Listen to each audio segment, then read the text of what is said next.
This video is going to be about the cQ-Baseline version 1.4. These are the baselines that I've been including with the standard deviation invert JMA. I'll just add one. It has the pre-smooth, has an adaptive mode.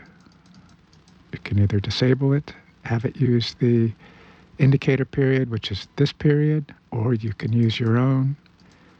The higher value you put here, the more adaptive it will become. As the ATR of price gets higher, the period gets shorter. So that's what that does.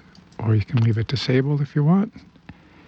This inverts it. This actually makes it get longer. Does the exact opposite. As the ATR of price gets larger, so does the period. You can mess around with that. And this is for the AMA. These are the two variables, applied price. Then it has a step MA function where if you leave it at 1, it just bypasses this whole thing. If you change this to, like, say, 0.5, and I'll show you, I'll give you an example.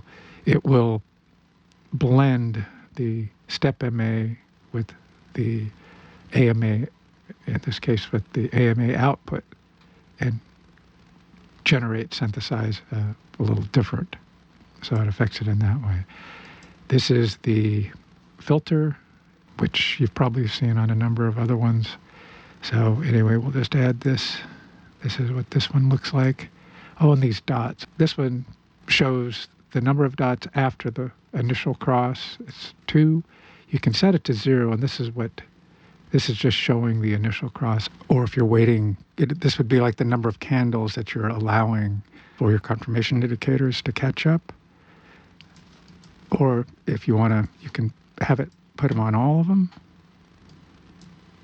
I'm going to put it, I like 2. 2 seems to be good. And then the rest of these down here, this is just the normal colors.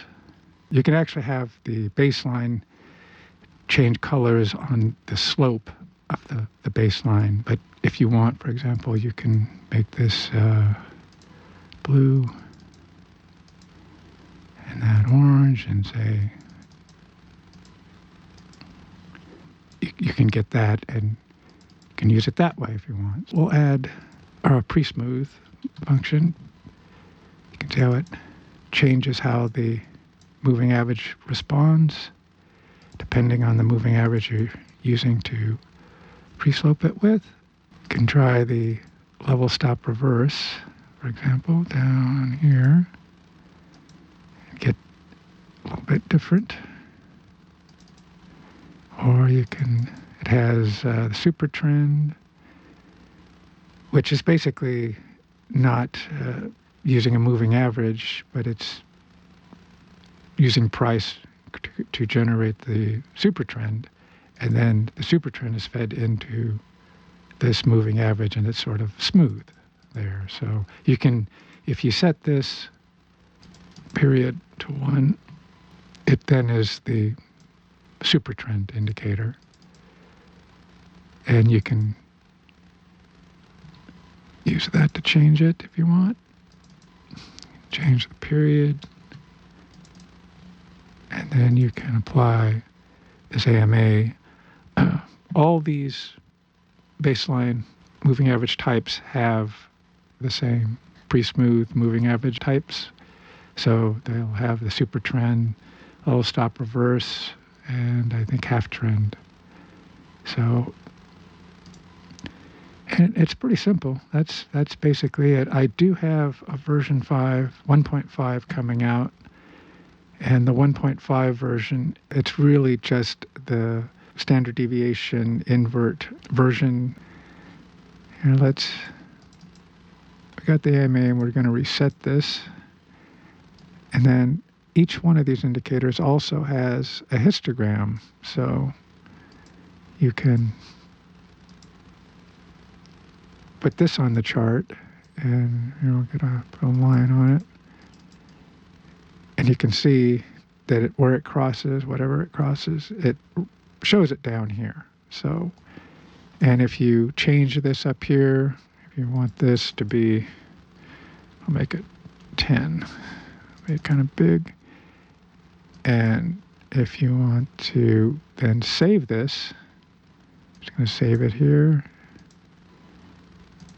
And then you can load it down here. Okay, these line up. They're the same thing. This gray is this right here. Is this, it doesn't, I made it so that the colors don't affect this down here. So you may notice that, but all the other parameters are the same. So anyway, you can use this, turn this off now, and you can see price a lot better. You can put some other indicator there that you're working on or want to use. So anyway, that's this indicator.